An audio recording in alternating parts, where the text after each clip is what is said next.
ਸਤਨਾਮ ਵਾਹਿਗੁਰੂ ਸਾਹਿਬ ਜੀ। ਕਿਰਤ ਕਰਮ ਕੇ ਵਿਛੜੇ,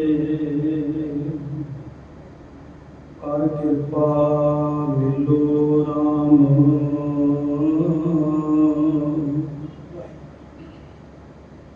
ਚਾਰ ਕੁੰਟ ਦਹਿ ਦਿਸ ਭ੍ਰਮੇ, ਥਕ ਆਏ ਪ੍ਰਭ ਕੀ ਸ਼ਾਮ।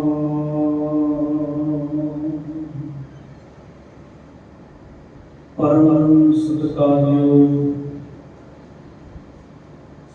ਰਾਜਾਨ ਰਾਜ ਭਾਨਾਨ ਭਾਨ ਦੇਵਾਨ ਦੇਵ, ਉਪਮਾ ਮਹਾਨ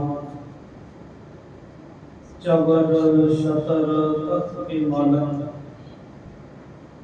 ਧੰਨ ਧੰਨ ਧੰਨ ਸਾਹਿਬ ਸ੍ਰੀ ਗੁਰੂ ਗ੍ਰੰਥ ਸਾਹਿਬ ਮਹਾਰਾਜ ਜੀ ਦੀ ਪਾਵਨ ਔਰ ਪਵਿੱਤਰ ਹਜ਼ੂਰੀ ਅੰਦਰ ਅੰਮ੍ਰਿਤ ਵੇਲੇ ਤੋਂ ਸੁਭਾਏਮਾਨ ਗੁਰੂ ਰੂਪ ਗੁਰੂ ਪਿਆਰੀ ਸਾਧ ਸੰਗਤ ਜੀਓ,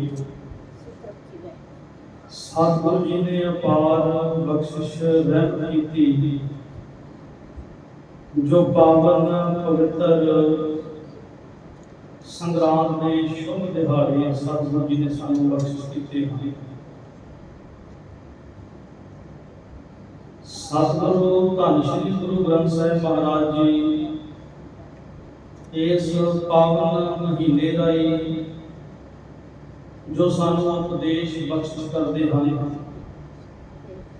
ਆਓ ਮਨ ਬੁੱਧੀਆਂ ਨੂੰ ਕਰੀਏ ਇਕਾਗਰ, ਮਨ ਦੇ ਖਿਆਲਾਂ ਨੂੰ ਰੋਕਦੇ ਹੋਏ ਗੁਰੂ ਦੀ ਬਾਣੀ ਨੂੰ ਸੁਣਨ ਦਾ ਮੰਨਣ ਦਾ ਯਤਨ ਗੁਰੂ ਕਿਰਪਾ ਦੇ ਨਾਲ ਕਰੀਏ। ਰਸਨਾ ਕਰੋ ਜੀ ਪਵਿੱਤਰ, ਗੱਜ ਕੇ ਬੁਲਾਓ ਵਾਹਿਗੁਰੂ ਜੀ ਕਾ ਖਾਲਸਾ ਵਾਹਿਗੁਰੂ ਜੀ ਕੀ ਫਤਿਹ। ਅਸੁਨ ਪ੍ਰੇਮ ਉਮਾਗੜਾ, ਕਿਉਂ ਮਿਲਿਐ ਹਰ ਜਾਏ। ਹੁਣ ਜੋ ਇਹ ਪਾਵਨ ਮਹੀਨਾ ਸਾਨੂੰ ਅੱਜ ਪ੍ਰਾਪਤ ਹੋਇਆ ਹੈ, ਕਿਉਂਕਿ 12ਵਾਂ ਜਿਹੜੇ ਸਾਧ ਸੰਗਤ ਜੀ ਗੁਰੂ ਗ੍ਰੰਥ ਸਾਹਿਬ ਮਹਾਰਾਜ ਜੀ ਵਿੱਚ ਦਰਜ ਨੇ ਉਹ ਦੋ ਨੇ। ਪਹਿਲਾ 12ਵਾਂ ਹੈ ਤੁਖਾਰੀ ਰਾਗ ਦੇ ਵਿੱਚ ਧੰਨ ਸ੍ਰੀ ਗੁਰੂ ਨਾਨਕ ਦੇਵ ਮਹਾਰਾਜ ਜੀ ਦਾ ਉਚਾਰਨ ਕੀਤਾ ਹੋਇਆ। ਤੇ ਜਿਹੜਾ ਇਹ ਪਾਵਨ ਸ਼ਬਦ ਆਪਾਂ ਅੱਜ ਸਰਵਣ ਕੀਤਾ ਹੈ, ਇਹ 12ਵਾਂ ਜਿਹੜੀ ਬਾਣੀ ਦਾ ਜਾਪ ਹੈ ਧੰਨ ਸ੍ਰੀ ਗੁਰੂ ਅਰਜਨ ਦੇਵ ਮਹਾਰਾਜ ਜੀ ਦੀ ਮੁਬਾਰਕ ਰਸਨਾ ਉਚਾਰਨ ਕੀਤੇ। ਇਸ 12 ਮਹੀਨਿਆਂ ਦੇ ਉਪਦੇਸ਼ ਨੂੰ ਜੇਕਰ ਕਲਯੁਗੀ ਜੀਵ ਇਹ ਆਪਣੇ ਮਨ ਦੇ ਅੰਦਰ ਮੰਨ ਕੇ ਕਮਾਉਣਾ ਕਰੇ ਤੇ ਇਸ ਸੰਸਾਰ ਦੇ ਵਿੱਚੋਂ ਪਾਰ ਹੋਣ ਦਾ ਸਭ ਤੋਂ ਵੱਡਾ ਸਾਧਨ ਹੈ ਗੁਰਬਾਣੀ। ਜਿਵੇਂ ਜਿਵੇਂ ਮਹੀਨੇ ਦਾ ਉਪਦੇਸ਼ ਆਇਆ, ਉਸੇ ਤਰ੍ਹਾਂ ਸਤਿਗੁਰੂ ਜੀ ਨੇ ਬਾਣੀ ਦੇ ਨਾਲ ਸਾਨੂੰ ਸਮਝਾਉਣਾ ਕੀਤਾ ਹੈ। ਜਿਹੜੀ ਲੜੀ ਦੀ ਆਰੰਭਤਾ ਹੈ 12ਵਾਂ ਦੀ, ਪਹਿਲਾ ਸ਼ਬਦ ਹੈ ਕਿਰਤ ਕਰਮ ਕੇ ਵਿਛੜੇ, ਕਰ ਕਿਰਪਾ ਮਿਲੋ ਰਾਮ। ਕਿ हे ਪ੍ਰਮਾਤਮਾ, ਅਸੀਂ ਆਪਣੀ ਕਿਰਤ ਕਰਕੇ ਤੇਰੇ ਕੋਲੋਂ ਵਿਛੜੇ ਹੋਏ ਹਾਂ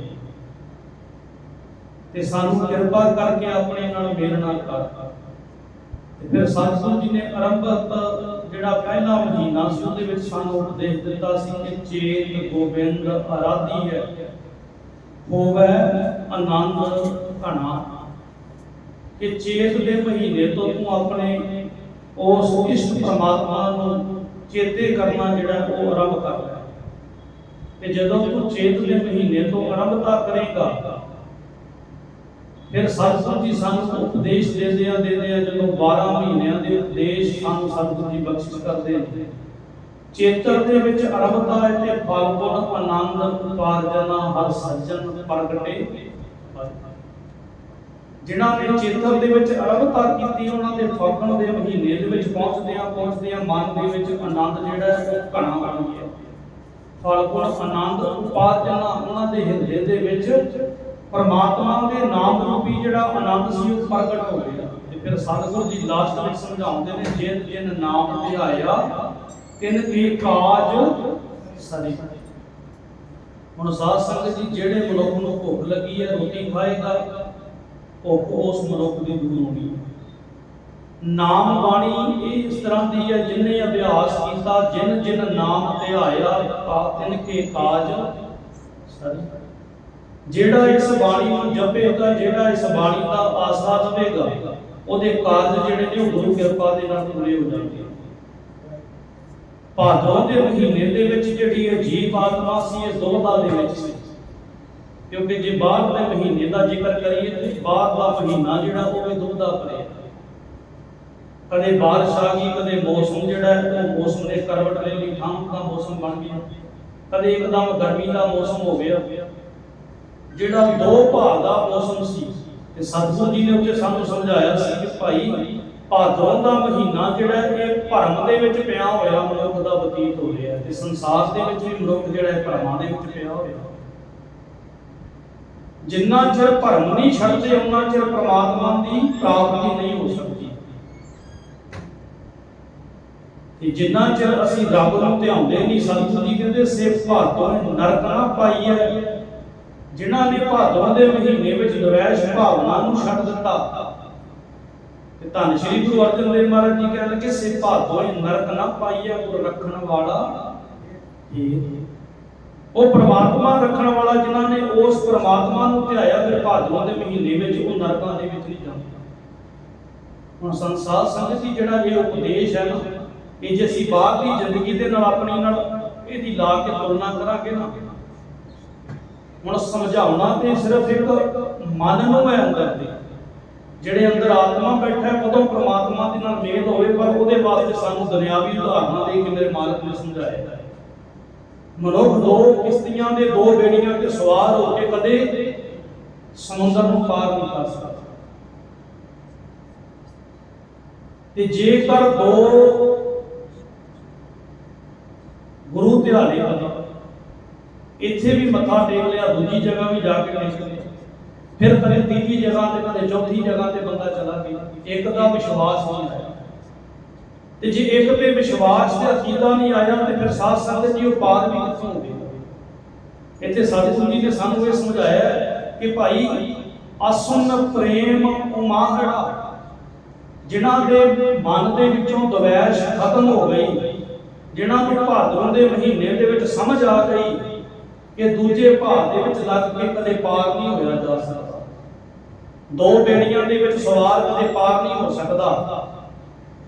ਜਿਹਨੂੰ ਇਹ ਗੱਲ ਦੀ ਸਮਝ ਆ ਗਈ, ਫਿਰ ਉਹਨਾਂ ਦੇ ਮਨ ਦੇ ਵਿੱਚ ਪ੍ਰਮਾਤਮਾ ਨੂੰ ਮਿਲਣ ਦਾ ਪਿਆਰ ਜਿਹੜਾ ਹੈ ਪੈਦਾ ਹੋਇਆ। ਜਿਵੇਂ ਮਹੀਨਿਆਂ ਦੇ ਬਾਅਦ ਸਮੇਂ ਚੱਲਣ ਦੇ ਨਾਲ ਰੁੱਤ ਬਦਲਦੇ ਹਨ ਨਾ, ਐਵੇਂ ਮਨੁੱਖ ਦੇ ਅੰਦਰ ਦਾ ਜੀਵਨ ਹੈ। ਗੁਰੂ ਕਿਰਪਾ ਕਰੇ ਮਹੀਨੇ ਤੇ ਪਤਾ ਨਹੀਂ ਕਦੋਂ ਕਦੇ ਬਦਲਦੇ ਪਏ, ਪਤਾ ਨਹੀਂ ਕਿੰਨੀਆਂ ਕੁ ਸੰਗਰਾਂਦਾਂ ਅਸੀਂ ਮਨਾ ਚੁੱਕੇ ਹਾਂ ਤੇ ਪਤਾ ਨਹੀਂ ਕਿੰਨੀਆਂ ਕੁ ਸੰਗਰਾਂਦਾਂ ਤੇ ਅਸੀਂ ਮੱਥੇ ਟੇਕ ਚੁੱਕੇ ਹਾਂ। ਸਮਾਂ ਆਪਣੀ ਚਾਲ ਚੱਲਦਾ, ਸਮਾਂ ਆਪਣੇ ਪ੍ਰਭਾਵ ਦੇ ਨਾਲ ਬਦਲੀ ਜਾ ਰਿਹਾ। ਮਹੀਨਾ ਬਦਲਿਆ, ਸਮਾਂ ਬਦਲ ਜਾਂਦਾ ਹੈ। ਅੱਜ ਤੋਂ ਠੰਡ ਦਾ ਸਮਾਂ ਜਿਹੜਾ ਉਹ ਆਰੰਭ ਹੋ ਜਾਣਾ, ਸਮਾਂ ਬਦਲਦਾ ਪਿਆ, ਪਰ ਮਨੁੱਖ ਦੀ ਅੰਦਰ ਦੀ ਦਸ਼ਾ ਜਿਹੜੀ ਹੈ ਉਹ ਅਜੇ ਵੀ ਉੱਥੇ ਹੀ ਖੜੀ ਹੋਈ ਹੈ। ਉਹਦਾ ਕਾਰਨ ਇਹ ਹੈ ਕਿ ਮਨੁੱਖ ਨੇ ਸੰਗਰਾਂਦਾਂ ਬੜੀਆਂ ਮਨਾ ਲਈਆਂ, ਗੁਰਪੁਰਬ ਬੜੇ ਮਨਾ ਲਏ, ਗੁਰੂ ਦੇ ਦਰ ਦੇ ਉੱਤੇ ਬੜੀ ਵਾਰ ਆਇਆ, ਪਰ ਗੁਰੂ ਦੇ ਬਚਨ ਨੂੰ ਕਮਾ ਨਹੀਂ ਸਕਿਆ। ਜਿੰਨਾ ਚਿਰ ਅਸੀਂ ਕਮਾਉਂਦੇ ਨਹੀਂ ਨਾ ਬਚਨ ਨੂੰ, ਉਹਨਾਂ ਚਿਰ ਸਤਿਗੁਰੂ ਜੀ ਕਹਿਣ ਲੱਗੇ ਭਾਈ ਸੁਣਿਆ ਮੰਨਿਆ ਮਨ ਕੀਤਾ ਭਾਉ। ਸੁਣ ਵੀ ਲਿਆ, ਸੁਣਨ ਤੋਂ ਬਾਅਦ ਜੇ ਮੰਨਿਆ ਹੀ ਨਾ, ਤੇ ਜੇ ਮੰਨ ਕੇ ਪ੍ਰਮਾਤਮਾ ਦੇ ਮਨ ਦੇ ਪ੍ਰਮਾਤਮਾ ਦੇ ਪ੍ਰਤੀ ਭਾਵ ਹੀ ਸਾਡੇ ਮਨ ਦੇ ਵਿੱਚ ਨਾ ਉਪਜਿਆ, ਤੇ ਫਿਰ ਸਾਧ ਸੰਗਤ ਜੀ ਸਾਡੇ ਮੱਥੇ ਟੇਕੇ ਜਿਹੜੇ ਨੇ ਇਹਨਾਂ ਦਾ ਕੋਈ ਲਾਭ ਨਹੀਂ ਕਰਨਾ ਸਾਨੂੰ। ਕਿਉਂਕਿ ਮੱਥਾ ਟੇਕਣ ਦਾ ਲਾਭ ਤਾਂ ਹੈ ਜਿਹਨੂੰ ਤੂੰ ਮੱਥਾ ਟੇਕ ਰਿਹਾ ਉਹਦੇ ਅੱਗੇ ਪੂਰਾ ਸਮਰਪਿਤ ਹੋ ਜਾ। ਇਹ ਤਨ ਮਨ ਤੇਰਾ, ਧਨ ਵੀ ਤੇਰਾ, ਸਾਰਾ ਕੁਝ ਪ੍ਰਮਾਤਮਾ ਤੇਰਾ ਹੀ ਦਿੱਤਾ ਹੋਇਆ। ਪਰ ਅਸੀਂ ਮੱਥਾ ਜ਼ਰੂਰ ਟੇਕਦੇ ਹਾਂ, ਮਤ ਆਪਣੀ ਚਲਾਉਣੀ ਚਾਹੁੰਦੇ ਆ, ਗੁਰੂ ਦੀ ਮਤ ਜਿਹੜੀ ਉਹਨੂੰ ਗ੍ਰਹਿਣ ਨਹੀਂ ਕਰਨਾ ਚਾਹੁੰਦੇ। ਤੇ ਸਤਿਗੁਰੂ ਜੀ ਕਹਿੰਦੇ ਜਿਨ੍ਹਾਂ ਦੇ ਮਨ ਦੇ ਵਿੱਚ ਪ੍ਰੇਮ ਦਾ ਉਮਾਹੜਾ ਆ ਗਿਆ ਨਾ, ਉਤਸ਼ਾਹ ਹੋ ਗਿਆ ਰੱਬ ਨੂੰ ਮਿਲਣ ਦਾ, ਫਿਰ ਉਹਨਾਂ ਨੂੰ ਇੱਕ ਚੀਜ਼ ਦੀ ਹਮੇਸ਼ਾ ਤਾਂਘ ਲੱਗੀ ਰਹਿੰਦੀ, ਕਿਉਂ ਮਿਲੀ ਹੈ ਹਰ ਜਾਈ। ਜਿਨ੍ਹਾਂ ਦੇ ਮਨ ਵਿੱਚ ਪ੍ਰੇਮ ਹੈ, ਜਿਨ੍ਹਾਂ ਦੇ ਮਨ ਵਿੱਚ ਪ੍ਰਮਾਤਮਾ ਨੂੰ ਮਿਲਣ ਦੀ ਪ੍ਰਤੀਤ ਹੈ, ਇਹ ਉਹਨਾਂ ਦੇ ਮਨ ਵਿੱਚ ਉਪਜੇਗਾ। ਉਹਨਾਂ ਨੂੰ ਫਿਰ ਇਹ ਗੱਲ ਦੀ ਰੱਬ ਤੋਂ ਦਾਤ ਮੰਗਣਗੇ ਕਿ ਪ੍ਰਮਾਤਮਾ ਤੈਨੂੰ ਮਿਲਣ ਦਾ ਰਸਤਾ ਕਿਹੜਾ, ਸਾਨੂੰ ਰਸਤਾ ਦੱਸ, ਕਿਉਂ ਮਿਲੀ ਹੈ ਹਰ ਜਾਈ। ਅਸੀਂ ਸਾਰੇ ਰੱਬ ਨੂੰ ਮਿਲਣਾ ਚਾਹੁੰਦੇ ਹਾਂ, ਪਰ ਸਤਿਗੁਰੂ ਜੀ ਦੀ ਬਾਣੀ ਕਹਿੰਦੀ ਜੇ ਤੂੰ ਰੱਬ ਨੂੰ ਮਿਲਣਾ ਨਾ ਬੰਦੇ, ਖੋਜ ਦਿਲ ਹਰ ਰੋਜ਼, ਨਾ ਫਿਰ ਪਰੇਸ਼ਾਨੀ ਨਾ। ਇਹ ਜੋ ਦੁਨੀਆ ਸ਼ਹਿਰ ਮੇਲਾ ਦਸਤਗੀਰੀ ਨਾ।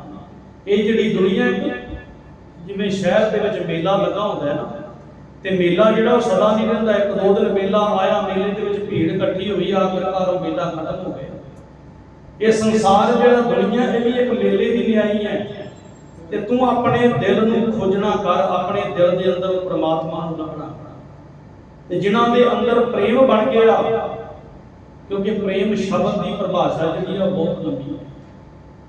ਜਿਨ੍ਹਾਂ ਦੇ ਅੰਦਰ ਪ੍ਰੇਮ ਬਣ ਗਿਆ ਨਾ, ਫਿਰ ਉਹਨਾਂ ਨੂੰ ਸੁੱਧ ਬੁੱਧ ਕਿਸੇ ਚੀਜ਼ ਦੀ ਰਹਿੰਦੀ ਹੈ। ਕਿਰਪਾ ਕਰੇ ਸਾਡਾ ਪ੍ਰੇਮ ਗੁਰੂ ਦੇ ਨਾਲ ਬਣ ਜਾਵੇ। ਜਿਵੇਂ ਇੱਕ ਕਾਜੀ ਸੀ ਜਿਹੜਾ ਉਹ ਨਵਾਜ਼ ਪੜ੍ਹ ਰਿਹਾ ਸੀ। ਹੁਣ ਨਵਾਜ਼ ਪੜ੍ਹਦਿਆਂ ਇੱਕ ਜਿਹੜੀ ਬੀਬੀ ਸੀ ਉਹ ਪਤੀਵਰਤਾ ਧਰਮ ਦੇ ਵਿੱਚ ਬੜੀ ਪੱਕੀ ਸੀ, ਆਪਣੇ ਪਤੀਵਰਤਾ ਧਰਮ ਦੇ ਵਿੱਚ ਬਿਲਕੁਲ ਪੂਰੀ ਸੀ। ਹੁਣ ਜਦੋਂ ਕਾਜੀ ਨਵਾਜ਼ ਪੜ੍ਹਦਾ ਪਿਆ, ਨਵਾਜ਼ ਪੜ੍ਹਦਿਆਂ ਉਹਨੇ ਧਿਆਨ ਨਹੀਂ ਦਿੱਤਾ, ਉਹਦੀ ਅੱਗੋਂ ਲੰਘ ਗਿਆ। ਹੁਣ ਜਦੋਂ ਕਾਜੀ ਨੇ ਅੱਖਾਂ ਖੁੱਲੀਆਂ, ਵੇਖਿਆ ਕਿ ਮੇਰੇ ਅੱਗੋਂ ਇੱਕ ਔਰਤ ਲੰਘੀ ਹੈ। ਕਾਜੀ ਨੇ ਉਹ ਬੁਲਾ ਕੇ ਨਾ ਔਰਤ ਨੂੰ, ਤੇ ਉਹਦੇ ਕੋਰੜੇ ਜਿਹੜੇ ਸੀ ਉਹ ਮਾਰਨੇ ਕੀਤੇ, ਉਹਨੂੰ ਸਜ਼ਾ ਦੇਣੀ। ਤੇ ਨਾਲ ਇਹ ਕਿਹਾ ਤੈਨੂੰ ਪਤਾ ਨਹੀਂ ਮੈਂ ਨਮਾਜ਼ ਪੜ੍ਹਦਾ ਪਿਆ ਸੀ। ਪਰ ਜਦੋਂ ਉਹ ਵਾਪਸ ਆਈ ਨਾ, ਔਰ ਜਦੋਂ ਉਹਨੂੰ ਕੋਰੜੇ ਮਾਰੇ, ਉਹਨੇ ਪੁੱਛਿਆ ਕਿ ਮੇਰਾ ਕਸੂਰ, ਕਹਿਣ ਲੱਗੇ ਤੈਨੂੰ ਪਤਾ ਨਹੀਂ ਮੈਂ ਨਮਾਜ਼ ਪੜ੍ਹ ਰਿਹਾ ਸੀ, ਤੂੰ ਮੇਰੇ ਅੱਗੋਂ ਲੰਘਣ ਲੱਗੀ। ਇੰਨੇ ਨੂੰ ਕਾਜੀ ਦਾ ਮਨ, ਅੰਦਰਲਾ ਜਿਹੜਾ ਮਨ ਸੀ ਨਾ, ਉਹ ਵੀ ਢਲ ਗਿਆ ਕਿ ਮੈਂ ਨਵਾਜ਼ ਤਾਂ ਗੁਰੂ ਦੀ ਕਰਦਾ ਪਿਆ, ਉਸ ਅੱਲਾ ਦੀ ਨਵਾਜ਼ ਕਰ ਰਿਹਾ, ਤੇ ਮਾਰਦਾ ਮੈਂ ਅੱਲਾ ਦੇ ਬੰਦਿਆਂ ਨੂੰ ਪਿਆ। ਇਹ ਗੱਲ ਵੀ ਠੀਕ ਨਹੀਂ ਹੈ, ਕਿਉਂਕਿ ਗੁਰਬਾਣੀ ਵਿੱਚ ਵਚਨ ਆਉਂਦਾ ਨਾ, ਮੁਸਲਮਾਨ ਮੋਮ ਦਿਲ ਹੋਵੇ। ਭਾਵ ਦਿਲ ਜਿਹੜਾ ਹੈ ਉਹ ਮੋਮ ਵਰਗਾ ਹੋਣਾ ਚਾਹੀਦਾ, ਸਖਤ ਦਿਲ ਦੇ ਨਾਲ ਨਵਾਜ਼ ਵੀ ਨਹੀਂ ਹੋ ਸਕਦਾ। ਜਦੋਂ ਮਨ ਵਿੱਚ ਆਇਆ ਨਾ ਕਿ ਇਹ ਮੈਂ ਗਲਤ ਕਰ ਬੈਠਾ, ਤੇ ਉਹ ਬੀਬੀ ਨੂੰ ਦੁਬਾਰਾ ਜਦੋਂ ਬੁਲਾਇਆ, ਉਹ ਤੋਂ ਮਾਫੀ ਮੰਗਣੀ ਚਾਹੀ ਕਿ ਮੈਨੂੰ ਮਾਫ ਕਰ ਕਿ ਮੈਂ ਤੈਨੂੰ ਮਾਰ ਬੈਠਾ, ਮੈਂ ਤੈਨੂੰ ਸਜ਼ਾ ਦਿੱਤਾ। ਉਹ ਕਹਿਣ ਲੱਗੀ ਮੈਨੂੰ ਨਹੀਂ ਪਤਾ ਲੱਗਾ ਤੂੰ ਕਦੋਂ ਸਜ਼ਾ ਦਿੱਤੀ, ਮੈਨੂੰ ਕਦੋਂ ਮਾਰਿਆ। ਕਹਿਣ ਲੱਗਾ ਮੈਂ ਤੇਰੇ ਕੋਰੜੇ ਮਰਾਏ, ਤੈਨੂੰ ਪਤਾ ਨਹੀਂ ਲੱਗਾ। ਕਹਿਣ ਲੱਗੀ ਮੈਂ ਤੇ ਆਪਣੇ ਪਤੀ ਦੇ ਪਿਆਰ ਦੇ ਵਿੱਚ ਇੰਨਾ ਮਸਤ ਸੀ, ਮੈਂ ਆਪਣੇ ਪਤੀ ਦੇ ਪ੍ਰੇਮ ਦੇ ਵਿੱਚ ਸੀ, ਤੇ ਤੁਸੀਂ ਕੀ ਕਰ ਰਹੀ ਸੀ? ਕਹਿਣ ਲੱਗਾ ਮੈਂ ਨਵਾਜ਼ ਪੜ੍ਹ ਰਿਹਾ ਸੀ। ਕਹਿਣ ਲੱਗੀ ਮੈਂ ਤੇ ਦੁਨਿਆਵੀ ਪਤੀ ਦੇ ਪਿਆਰ ਦੇ ਵਿੱਚ ਇੰਨਾ ਕੁ ਮਗਨ ਹੋ ਗਈ, ਮੈਨੂੰ ਕੋਰੜਿਆਂ ਦਾ ਪਤਾ ਨਹੀਂ ਲੱਗਾ, ਤੇ ਤੂੰ ਅੱਲਾ ਦੀ ਨਵਾਜ਼ ਕਰਦਿਆਂ ਤੈਨੂੰ ਇਹ ਵੀ ਚੇਤਾ ਰਹਿ ਗਿਆ ਤੇਰੇ ਅੱਗੋਂ ਕੌਣ ਲੰਘਦਾ ਪਿਆ, ਪਿੱਛੋਂ ਕੌਣ ਲੰਘਦਾ ਪਿਆ। ਪ੍ਰੇਮ ਰੱਬ ਦੇ ਨਾਲ ਇਦਾਂ ਦਾ ਹੋਵੇ। ਧੰਨ ਸ਼੍ਰੀ ਗੁਰੂ ਨਾਨਕ ਦੇਵ ਮਹਾਰਾਜ ਜੀ ਨੂੰ ਸਵਾਲ ਕੀਤੇ ਸੀ ਨਾ ਸੁਲਤਾਨ ਨੇ ਤੇ ਕਾਜੀ ਨੇ ਕਿ ਸਾਡੇ ਨਾਲ ਨਵਾਜ਼ ਕਰੋ ਮਸਜਿਦ ਦੇ ਵਿੱਚ ਜਾ ਕੇ, ਤੇ ਸਤਿਗੁਰੂ ਜੀ ਨੇ ਉੱਥੇ ਇਹ ਸਮਝਾਇਆ ਸੀ ਕਿ ਜਿੰਨਾ ਚਿਰ ਮਨ ਸਾਡਾ ਗੁਰੂ ਦੇ ਦਰ ਤੇ ਨਹੀਂ ਨਾ ਆਉਂਦਾ, ਤਨ ਤੇ ਆਉਂਦਾ ਹੈ, ਜਿੰਨਾ ਚਿਰ ਮਨ ਦੇ ਨਾਲ ਬਾਣੀ ਨੂੰ ਸੁਣਿਆ ਨਾ ਜਾਵੇ, ਉਹਨਾਂ ਚਿਰ ਗੁਰੂ ਦੇ ਘਰ ਦੇ ਵਿੱਚ ਅਰਦਾਸ ਵੀ ਕਰਵਾਉਣੀ, ਕਿਉਂਕਿ ਮਨ ਨੂੰ ਲੈ ਕੇ ਆਉਣਾ ਜ਼ਰੂਰੀ ਹੈ। ਤਾਂ ਕਰਕੇ ਅਸੀਂ ਇਹ ਬਚਨ ਕਰੀਦਾ ਨਾ ਕਿ ਆਪਣੀਆਂ ਮਨ ਬਿਰਤੀਆਂ ਨੂੰ ਇਕਾਗਰ ਕਰਕੇ ਗੁਰੂ ਦੀ ਬਾਣੀ ਨੂੰ ਸਰਵਣ ਕਰੀਏ, ਕਿਉਂਕਿ ਮਨ ਜਿਹੜਾ ਇਸ ਟਾਈਮ ਬੈਠਾ ਸੰਗਤ ਵਿੱਚ ਹੈ, ਪਰ ਇਹ ਪਤਾ ਨਹੀਂ ਕਿੱਥੇ ਕਿੱਥੇ ਘੁੰਮਾਉਂਦਾ ਹੈ। ਕਬਹੂ ਜੀੜਾ ਉਹ ਚੜਤ ਹੈ, ਕਬਹੂ ਜਾਏ ਪਿਆਲੇ, ਲੋਭੀ ਜੀੜਾ ਫਿਰਨਾ ਰਹਿਤ ਹੈ, ਚਾਰੇ ਕੁੰਡਾ ਭਾਦੇ। ਤੇ ਸਤਿਗੁਰੂ ਜੀ ਇੱਥੇ ਕਹਿੰਦੇ ਭਾਈ ਪ੍ਰੇਮ ਦੀ ਪਰਿਭਾਸ਼ਾ ਜਿਹੜੀ ਹੈ ਉਹਨੂੰ ਬਿਆਨ ਨਹੀਂ ਕੀਤਾ ਜਾ ਸਕਦਾ, ਪਰ ਅੱਸੂ ਦੇ ਮਹੀਨੇ 'ਚ ਜਿਨ੍ਹਾਂ ਦੇ ਮਨ ਵਿੱਚ ਪ੍ਰੇਮ ਬਣ ਗਿਆ, ਉਸ ਪ੍ਰਮਾਤਮਾ ਦੇ ਪ੍ਰਤੀ ਪ੍ਰੇਮ ਬਣ ਗਿਆ, ਆਸੂ ਪ੍ਰੇਮ ਉਮਾਹੜਾ। ਹੁਣ ਅੱਗੇ ਸਵਾਲ ਆ ਗਿਆ ਕਿਉਂ ਮਿਲੀ ਹੈ ਹਰ ਜਾਈ। ਤੇ ਸਤਿਗੁਰੂ ਜੀ ਫਿਰ ਇਸੇ ਪੰਕਤੀ ਦੇ ਵਿੱਚ ਹੀ ਅਰਥ ਦਿੱਤੇ ਨੇ, ਜਵਾਬ ਦਿੱਤੇ ਨੇ। ਆਸੂ ਆ ਸੁਣ ਦੇ ਮਹੀਨੇ ਵਿੱਚ ਆ ਸੁਣ, ਕਿ ਸੰਗਤ ਵਿੱਚ ਆ, ਸੰਗਤ ਵਿੱਚ ਬੈਠ, ਸੰਗਤ ਦੇ ਵਿੱਚ ਬੈਠ ਕੇ ਪ੍ਰਮਾਤਮਾ ਦੇ ਨਾਮ ਨੂੰ ਸੁਣਨਾ। ਜਦੋਂ ਤੂੰ ਸੁਣਨ ਲੱਗ ਗਿਆ ਨਾ, ਤੇ ਜਿਨ੍ਹਾਂ ਨੇ ਸੁਣਿਆ ਫਿਰ ਉਹਨਾਂ ਨੂੰ ਮੰਨਣ ਦੀ ਦਾਤ ਵੀ ਗੁਰੂ ਦੇ ਦਿੰਦਾ। ਜਪਜੀ ਸਾਹਿਬ ਦੇ ਵਿੱਚ ਅਸੀਂ ਪਾਠ ਪੜ੍ਹਦੇ ਹਾਂ, ਧੰਨ ਸ਼੍ਰੀ ਗੁਰੂ ਨਾਨਕ ਦੇਵ ਮਹਾਰਾਜ ਜੀ ਨੇ ਪਹਿਲਾਂ ਸੁਣਿਆਂ ਦੀਆਂ ਪੰਕਤੀਆਂ ਤੇ 4 ਪੌੜੀਆਂ ਜਿਹੜੀਆਂ ਨੇ ਉਹ ਸੁਣਿਆਂ ਦੀਆਂ। ਤੇ ਸੁਣਨ ਦੇ ਨਾਲ ਕੀ ਕੀ ਪ੍ਰਾਪਤ ਹੁੰਦਾ? ਸੁਣਿਆ ਸਿਰ ਦਪੀਰ ਸੁਰਨਾਰ, ਸੁਣਿਆ ਧਰਤ ਤਬਲੇ ਆਕਾਸ਼। ਫਿਰ ਸਤਿਗੁਰੂ ਜੀ ਕਹਿਣ ਲੱਗੇ ਸੁਣਿਆ ਸਤ ਸੰਤੋਖ ਗਿਆਨ, ਸਤ ਦੀ ਪ੍ਰਾਪਤੀ ਹੁੰਦੀ, ਸੰਤੋਖ ਦੀ ਪ੍ਰਾਪਤੀ ਹੁੰਦੀ, ਗਿਆਨ ਦੀ ਪ੍ਰਾਪਤੀ ਹੁੰਦੀ ਸੁਣਨ ਦੇ ਨਾਲ। ਤੇ ਸੁਣਨ ਤੋਂ ਬਾਅਦ ਫਿਰ ਸਤਿਗੁਰੂ ਜੀ ਨੇ ਮੰਨਣ ਦੀ ਹੁੰਦੀ। ਇੱਥੇ ਸਤਿਗੁਰੂ ਜੀ ਕਹਿਣ ਲੱਗੇ ਆ ਸੁਣ, ਪਰਮਾਤਮਾ ਦੇ ਪ੍ਰੇਮ ਨੂੰ ਸੁਣਨਾ ਕਰ, ਗੁਰੂ ਦੇ ਇਤਿਹਾਸ ਨੂੰ ਸੁਣਨਾ ਕਰ, ਗੁਰੂ ਦੀ ਬਾਣੀ ਨੂੰ ਸੁਣਨਾ ਕਰ। ਕਿਉਂ ਮਿਲੀਏ ਹਰਿ ਰਾਏ? ਫਿਰ ਸਤਿਗੁਰੂ ਜੀ ਕਹਿਣ ਲੱਗੇ ਮਿਲਣ ਦਾ ਤਰੀਕਾ ਇਹੀ ਹੈ ਕਿ ਮਨ ਤਨ ਪਿਆਸ ਦਰਸ਼ਨ ਘਣੀ, ਕੋਈ ਆਣ ਮਿਲਾਵੇ ਮਾਏ। ਉਹਨਾਂ ਦੇ ਮਨ ਦੇ ਵਿੱਚ ਤੇ ਤਨ ਦੇ ਵਿੱਚ, ਮੰਮੇ ਦੇ ਨੰਨੇ ਨੂੰ ਵੀ ਸਿਹਾਰੀ ਲੱਗੀ, ਮਨ ਦੇ ਮਨ ਦੇ ਨੰਨੇ ਨੂੰ ਸਿਹਾਰੀ ਹੈ, ਤਨ ਦੇ ਨੰਨੇ ਨੂੰ ਸਿਹਾਰੀ ਹੈ। ਇਹਦਾ ਮਤਲਬ ਹੈ ਮਨ ਦੇ ਵਿੱਚ ਤੇ ਤਨ ਦੇ ਵਿੱਚ ਪਿਆਸ ਦਰਸ਼ਨ ਘਣੀ, ਘਣੀ ਤੋਂ ਭਾਵ ਹੁੰਦਾ ਬਹੁਤ ਜ਼ਿਆਦਾ। ਉਹਨਾਂ ਦੇ ਮਨ ਦੇ ਵਿੱਚ ਤੇ ਤਨ ਦੇ ਵਿੱਚ ਪ੍ਰਮਾਤਮਾ ਨੂੰ ਮਿਲਣ ਦੀ ਪਿਆਸ ਜਿਹੜੀ ਹੈ ਉਹ ਬੜੀ ਘਣੀ ਬਹੁਤ ਲੱਗੀ ਹੋਈ ਹੈ। ਬਸ ਇੱਕੋ ਅਰਦਾਸ ਹੈ, ਕੋਈ ਆਣ ਮਿਲਾਵੇ ਮਾਏ, ਕੋਈ ਇਹੋ ਜਿਹਾ ਮੈਨੂੰ ਵਡਭਾਗੀ ਮਿਲਾ ਦੇ ਜਿਹਦੇ ਨਾਲ ਮੈਂ ਪ੍ਰਮਾਤਮਾ ਦੇ ਨਾਲ ਮਿਲ ਸਕਾਂ। ਸਤਿਗੁਰੂ ਧੰਨ ਸ਼੍ਰੀ ਗੁਰੂ ਅਰਜਨ ਦੇਵ ਮਹਾਰਾਜ ਜੀ ਦੀ ਪਾਵਨ ਬਾਣੀ ਦਾ ਸ਼ਬਦ ਪੜ੍ਹਦੇ ਆ, ਕੋਈ ਜਨ ਹਰਿ ਸਿਉ ਦੇਵੈ ਜੋਰ, ਚਰਨ ਗਹੂੰ ਬਕੂੰ ਸ਼ੁਭ ਰਸਨਾ, ਦੀਜੈ ਪ੍ਰਾਣ ਆਪੋ। ਕਿ ਕੋਈ ਇਹੋ ਜਿਹਾ ਜਨ ਜਿਹੜਾ ਮੈਨੂੰ ਪ੍ਰਮਾਤਮਾ ਦੇ ਨਾਲ ਮਿਲਾ ਦੇਵੇ। ਸਤਿਗੁਰੂ ਜੀ ਕਹਿਣ ਲੱਗੇ ਮਨ ਤੇ ਤਨ ਦੇ ਵਿੱਚ ਪ੍ਰਮਾਤਮਾ ਨੂੰ ਮਿਲਣ ਦੀ ਜਿਹੜੀ ਘਣੀ ਪਿਆਸ ਹੈ ਉਹ ਲੱਗੀ ਹੋਈ ਹੈ, ਕੋਈ ਆਣ ਮਿਲਾਵੇ ਮਾਏ। ਹੁਣ ਸਤਿਗੁਰੂ ਜੀ ਕਹਿੰਦੇ ਭਾਈ ਮਿਲਾ ਕੀ ਸਕਦਾ ਹੈ? ਸੰਤ ਸਹਾਈ ਪ੍ਰੇਮ ਕੇ, ਹਉ ਤਿਨ ਕੈ ਲਾਗਾ ਪਾਏ। ਸੰਤ ਸਹਾਈ ਜਿਹੜੇ ਸੰਤ ਜਨ ਨੇ ਨਾ ਉਹ ਪ੍ਰਮਾਤਮਾ ਨੂੰ ਮਿਲਾਉਣ ਦੇ ਵਿੱਚ ਸਭ ਤੋਂ ਵੱਡੇ ਸਹਾਈ ਨੇ। ਹੁਣ ਇੱਥੇ ਸੰਤ ਜਿਹੜਾ ਲਫ਼ਜ਼ ਹੈ ਨਾ, ਦੁਨੀਆ ਦੇ ਲੋਕ ਸੰਤ ਨਾਮ ਤੋਂ ਬੜੀ ਘਿਰਨਾ ਹੋ ਗਈ, ਪਰ ਸੰਤ ਦੀ ਪਰਿਭਾਸ਼ਾ ਜਿਹੜੀ ਹੈ ਉਹ ਗੁਰਬਾਣੀ ਨੇ ਸਮਝਾਈ ਸਾਨੂੰ। ਸੰਤ ਕਿਸੇ ਲਿਬਾਸ ਦਾ ਨਾਮ ਨਹੀਂ ਹੈ, ਸੰਤ ਕਿਸੇ ਭੇਖ ਦਾ ਨਾਮ ਨਹੀਂ ਹੈ, ਜਾਂ ਵੱਡੇ ਚੋਲੇ ਪਾਲੇ ਤੇ ਬੰਦਾ ਕਵੇ ਸੰਤ ਉਹਨੇ ਕਾਨੂੰ ਗੁਰਪਰਮ ਕਰ ਦਿੱਤੇ, ਕਹਿਣ ਲੱਗੇ ਸੰਤ ਹੀ ਨਿੰਦਦੇ ਸਾਰੇ। ਸਤਿਗੁਰੂ ਜੀ ਕਹਿੰਦੇ ਸੰਤਾਂ ਕੋ ਮਤ ਕੋਈ ਨਿੰਦੋ, ਸੰਤ ਰਾਮ ਹੈ ਏਕੋ। ਭਾਈ ਪਹਿਲਾਂ ਸੰਤ ਦੀ ਪਰਿਭਾਸ਼ਾ ਸੁਣ। ਜਿਨ੍ਹਾਂ ਸਾਸ ਗਿਰਾਸ ਨਾ ਵਿਸਰੈ, ਹਰ ਨਾਮਾ ਮਨ ਮੰਤ, ਧਨ ਸੇ ਸੇਈ ਨਾਨਕਾ ਪੂਰਨ ਸੋਈ। ਉਹ ਸੰਤ ਪੂਰਾ ਜਿਹਦੇ ਮਨ ਤੇ ਤਨ ਦੇ ਵਿੱਚੋਂ ਕਦੇ ਪ੍ਰਮਾਤਮਾ ਜਿਹੜਾ ਪੂਰੇ ਸਭ ਦਾ।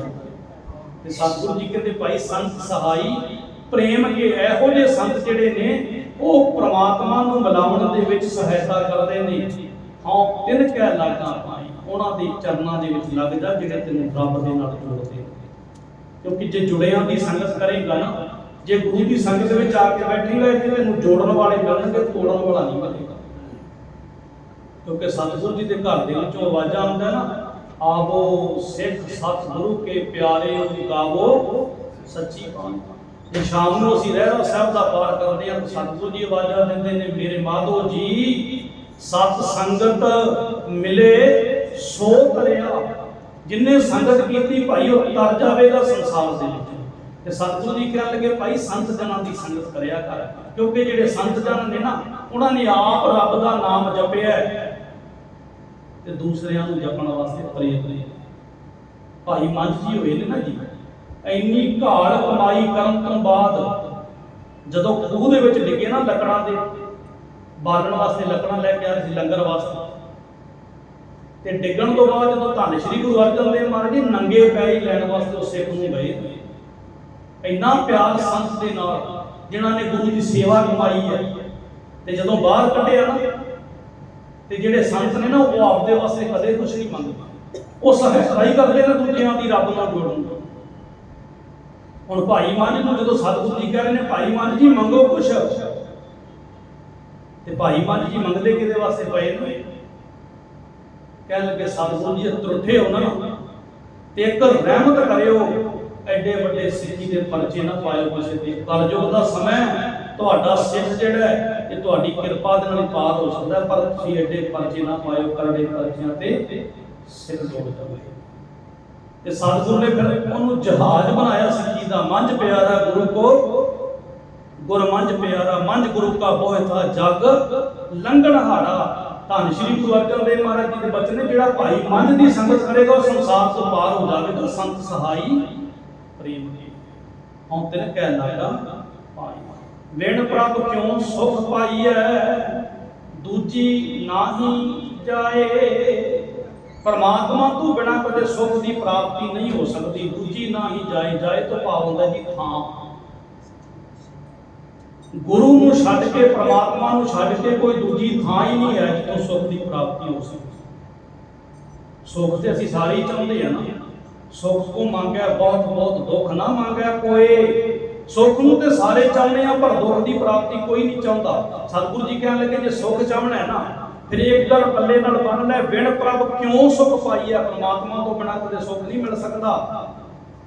ਦੂਜੀ ਨਾਹੀ ਜਾਏ, ਜਿਨੀ ਚਾਖਿਆ ਪ੍ਰੇਮ ਰਸ, ਸੇ ਤ੍ਰਿਪਤ ਰਹੇ ਆਗਾਏ। ਜਿਨ੍ਹਾਂ ਨੇ ਪ੍ਰੇਮ ਰਸ ਚੱਖ ਲਿਆ ਨਾ, ਜਿਨ੍ਹਾਂ ਨੂੰ ਪ੍ਰਮਾਤਮਾ ਨੇ ਭਗਤੀ ਦਾ ਰਸ ਦੇ ਦਿੱਤਾ, ਜਿਨ੍ਹਾਂ ਨੂੰ ਪ੍ਰਮਾਤਮਾ ਦੇ ਨਾਲ ਪ੍ਰੇਮ ਕਰਨ ਦੀ ਜਾਚ ਸਤਿਗੁਰੂ ਜੀ ਨੇ ਦੇ ਦਿੱਤੀ, ਜਿਨ੍ਹਾਂ ਨੇ ਪ੍ਰੇਮ ਦਾ ਰਸ ਚੱਖ ਲਿਆ, ਸੇ ਤ੍ਰਿਪਤ ਰਹੇ ਆਗਾਏ। ਉਹ ਫਿਰ ਤ੍ਰਿਪਤ ਹੋ ਜਾਂਦੇ ਨੇ, ਉਹਨਾਂ ਦੀਆਂ ਦੂਜੀਆਂ ਭੁੱਖਾਂ ਜਿਹੜੀਆਂ ਖਤਮ ਹੋ ਜਾਂਦੀਆਂ। ਜਿਹਨੂੰ ਸੱਚੇ ਨਾਮ ਦੀ ਭੁੱਖ ਲੱਗੀ ਨਾ, ਸਾਚੇ ਨਾਮ ਕੀ ਲਾਗੈ ਭੂਖ, ਉਤ ਭੁੱਖੈ ਖਾਏ ਚੱਲੀਐ। ਜਿਹਨੂੰ ਸੱਚੇ ਨਾਮ ਦੀ ਭੁੱਖ ਲੱਗੀ, ਫਿਰ ਉਹਨੂੰ ਦੁਬਾਰਾ ਦੂਸਰੀਆਂ ਭੁੱਖਾਂ ਜਿਹੜੀਆਂ ਤੰਗ ਨਹੀਂ ਕਰ ਸਕਦੀਆਂ। ਜਿਨੀ ਚਾਖਿਆ ਪ੍ਰੇਮ ਰਸ, ਸੇ ਤ੍ਰਿਪਤ ਰਹੇ ਆਗਾਏ। ਆਪ ਤਿਆਗ ਬੇਨਤੀ ਕਰੋ, ਲਿਹੋ ਪ੍ਰਭੂ ਲੜ ਲਾਏ। ਤੇ ਸਤਿਗੁਰੂ ਜੀ ਇੱਥੇ ਸਮਝਾਉਂਦੇ ਨੇ, ਪਹਿਲਾਂ ਆਪਣੇ ਆਪੇ ਨੂੰ ਤਿਆਗ। ਜਦੋਂ ਤੂੰ ਆਪਣੇ ਆਪੇ ਨੂੰ ਤਿਆਗੇਂਗਾ ਨਾ, ਹੰਕਾਰ ਨੂੰ ਛੱਡੇਗਾ, ਆਪ ਤਿਆਗ ਬੇਨਤੀ ਕਰੋ, ਫਿਰ ਤੂੰ ਬੇਨਤੀ ਕਰ। ਜਦੋਂ ਤੂੰ ਆਪਣੇ ਆਪੇ ਨੂੰ ਛੱਡੇਗਾ, ਹੰਕਾਰ ਨੂੰ ਛੱਡ ਦੇਵੇਂਗਾ, ਫਿਰ ਰੱਬ ਦੇ ਅੱਗੇ ਬੇਨਤੀ ਕਰ ਕਿ ਲਿਹੋ ਪ੍ਰਭੂ ਲੜ ਲਾਏ। ਪਰਮਾਤਮਾ ਮੈਨੂੰ ਆਪਣੇ ਲੜ ਦੇ ਨਾਲ ਲਾ ਲਿਆ, ਆਪਣੇ ਪੱਲੇ ਦੇ ਨਾਲ ਲਾ ਲਿਆ। ਪਰ ਉਹ ਤਾਂ ਹੋਵੇਗਾ ਜਿੰਨਾ ਚਿਰ ਅਸੀਂ ਆਪਣੇ ਆਪੇ ਨੂੰ ਨਹੀਂ ਤਿਆਗਦੇ, ਅਸੀਂ ਆਪਣਾ ਹੰਕਾਰ ਨਹੀਂ ਛੱਡ ਸਕਦੇ। ਤੇ ਜਿੰਨਾ ਚਿਰ ਹੰਕਾਰ ਨਹੀਂ ਛੱਡਿਆ ਜਾ ਸਕਦਾ, ਉਹਨਾਂ ਚਿਰ ਨਿਰੰਕਾਰ ਦਾ ਘਰ ਵੀ ਨਹੀਂ ਪਾਇਆ ਜਾ ਸਕਦਾ। ਸਤਿਗੁਰੂ ਜੀ ਕਹਿਣ ਲੱਗੇ, ਪਹਿਲਾਂ ਆਪਣੇ ਆਪੇ ਨੂੰ ਤਿਆਗ, ਫਿਰ ਗੁਰੂ ਦੇ ਚਰਨਾਂ 'ਚ ਬੇਨਤੀ ਕਰ, ਲਿਹੋ ਪ੍ਰਭੂ ਲੜ ਲਾਏ। ਜੋ ਹਰ ਅੰਤ ਮਿਲਾਈਆਂ, ਸੇ ਵਿਛੜ ਪਤੈ ਨਾ ਜਾਏ। ਜਿਹੜੀਆਂ ਜੀਵ ਇਸਤਰੀਆਂ ਕੰਤ ਪਰਮਾਤਮਾ ਪਤੀ ਨੇ ਮਿਲਾ ਲਈਆਂ ਆਪਣੇ ਨਾਲ, ਜਿਨ੍ਹਾਂ ਨੂੰ ਰੱਬ ਨੇ ਆਪਣੇ ਨਾਲ ਮਿਲਾ ਲਿਆ, ਜੋ ਹਰ ਕੰਤ ਮਿਲਾਈਆਂ, ਸੇ ਵਿਛੜ ਕਤੇ ਨਾ ਜਾਏ। ਫਿਰ ਉਹ ਇਸ ਸੰਸਾਰ ਵਿੱਚ ਵੀ ਨਹੀਂ ਛੱਡਦਾ ਬਾਂਹ, ਫਿਰ ਉਹ ਨਿਰੰਕਾਰ ਦੇ ਘਰ ਦੇ ਵਿੱਚ ਵੀ ਬਾਂਹ ਨਹੀਂ ਛੱਡਦਾ। ਤੇਗ ਬਹਾਦਰ ਬੋਲੀਐ, ਧਰ ਪਈਐ ਧਰਮ ਨਾ ਛੋੜੀਐ। ਬਾਹਾਂ ਜਿਨ੍ਹਾਂ ਦੀ ਪਕੜੀਐ, ਸਿਰ ਦੀਜੈ ਬਾਂਹ ਨਾ ਛੋੜੀਐ। ਜਿਨ੍ਹਾਂ ਦੀ ਬਾਂਹ ਗੁਰੂ ਤੇਗ ਬਹਾਦਰ ਪਾਤਸ਼ਾਹ ਨੇ ਪਕੜੀ, ਫਿਰ ਉਹ ਬਾਂਹ ਛੱਡੀ। ਸਤਿਗੁਰੂ ਜੀ ਆਪਣਾ ਸੀਸ ਤਾਂ ਦੇ ਦਿੱਤਾ, ਪਰ ਬਾਂਹ ਨਹੀਂ ਛੱਡੀ। ਇਸ ਕਰਕੇ ਸਤਿਗੁਰੂ ਜੀ ਕਹਿਣ ਲੱਗੇ, ਜਿਹਨੂੰ ਕੰਤ ਨੇ ਆਪਣੇ ਨਾਲ ਮਿਲਾ ਲਿਆ, ਜੋ ਹਰ ਕੰਤ ਮਿਲਾਈਆਂ, ਸੇ ਵਿਛੜ ਕਤੈ ਨਾ ਜਾਏ। ਪ੍ਰਭ ਬਿਨ ਦੂਜਾ ਕੋ ਨਹੀਂ, ਨਾਨਕ ਹਰ ਸਰਨਾਏ। ਧੰਨ ਸ਼੍ਰੀ ਗੁਰੂ ਅਰਜਨ ਦੇਵ ਮਹਾਰਾਜ ਜੀ ਕਹਿਣ ਲੱਗੇ, ਅਸੀਂ ਉਸ ਪਰਮਾਤਮਾ ਦੀ ਸ਼ਰਨ ਦੇ ਵਿੱਚ ਤਾਂ ਆਏ ਹਾਂ, ਉਸ ਹਰੀ ਪਰਮਾਤਮਾ ਦੀ ਸ਼ਰਨ 'ਚ ਤਾਂ ਆਏ ਹਾਂ, ਕਿਉਂਕਿ ਪਰਮਾਤਮਾ ਤੋਂ ਵਰਗਾ ਦੂਜਾ ਕੋਈ ਹੈ ਹੀ ਨਹੀਂ। ਰੱਬ ਵਰਗਾ ਰੱਬ ਨੇ ਦੂਜਾ ਕੋਈ ਪੈਦਾ ਹੀ ਨਹੀਂ ਕੀਤਾ ਹੈ। ਰੱਬ ਵਰਗਾ ਸਿਰਫ ਰੱਬ ਹੀ ਹੈ, ਦੂਜਾ ਉਹਨੇ ਆਪਣੇ ਵਰਗਾ ਕੋਈ ਪੈਦਾ ਹੀ ਨਹੀਂ ਕੀਤਾ। ਸਤਿਗੁਰੂ ਜੀ ਕਹਿਣ ਲੱਗੇ, ਵਿਣ ਪ੍ਰਭ ਵਿਣ ਦੂਜਾ ਕੋ ਨਹੀਂ, ਨਾਨਕ ਹਰ ਸਰਨਾਏ। ਹੁਣ ਅਸੂ ਦੇ ਮਹੀਨੇ ਵਿੱਚ ਜੀਵ ਇਸਤਰੀਆਂ ਕਿਹੜੀਆਂ ਸੁਖੀ ਵਸਦੀਆਂ ਨੇ? ਸਤਿਗੁਰੂ ਜੀ ਕਹਿੰਦੇ, ਅਸੂ ਸੁਖੀ ਵਸੰਦੀਆਂ, ਜਿਨ੍ਹਾਂ ਮਇਆ ਹਰ ਰਾਏ। ਮਇਆ ਮੈਨੂੰ ਹੁੰਦਾ ਜੀ ਕਿਰਪਾ, ਜਿਹਦੇ ਉੱਤੇ ਪ੍ਰਮਾਤਮਾ ਨੇ ਕਿਰਪਾ ਕਰ ਦਿੱਤੀ। ਅਸੂ ਸੁਖੀ ਵਸੰਦੀਆਂ, ਜਿਨ੍ਹਾਂ ਮਇਆ ਹਰ ਰਾਏ। ਜਿਨ੍ਹਾਂ ਦੇ ਉੱਤੇ ਪ੍ਰਮਾਤਮਾ ਨੇ ਕਿਰਪਾ ਕਰ ਦਿੱਤੀ, ਉਹ ਜੀਵ ਇਸਤਰੀਆਂ ਜਿਹੜੀਆਂ ਨੇ ਅਸੂ ਦੇ ਮਹੀਨੇ ਵਿੱਚ ਵੀ ਸੁਖੀ ਹੋ ਜਾਂਦੀਆਂ ਨੇ। ਗੁਰੂ ਰਹਿਮਤ ਕਰੇ, ਪਾਵਨ ਸ਼ਬਦ ਦੀ ਵਿਚਾਰ ਕਰਦੀਆਂ ਇੱਕ ਨਹੀਂ ਬੇਅੰਤ ਗੱਲਾਂ ਹੋ ਜਾਂਦੀਆਂ। ਗੁਰੂ ਕੀ ਬਾਣੀ ਧੰਨ ਸ਼੍ਰੀ ਗੁਰੂ ਗ੍ਰੰਥ ਸਾਹਿਬ ਮਹਾਰਾਜ ਜੀ ਬਖਸ਼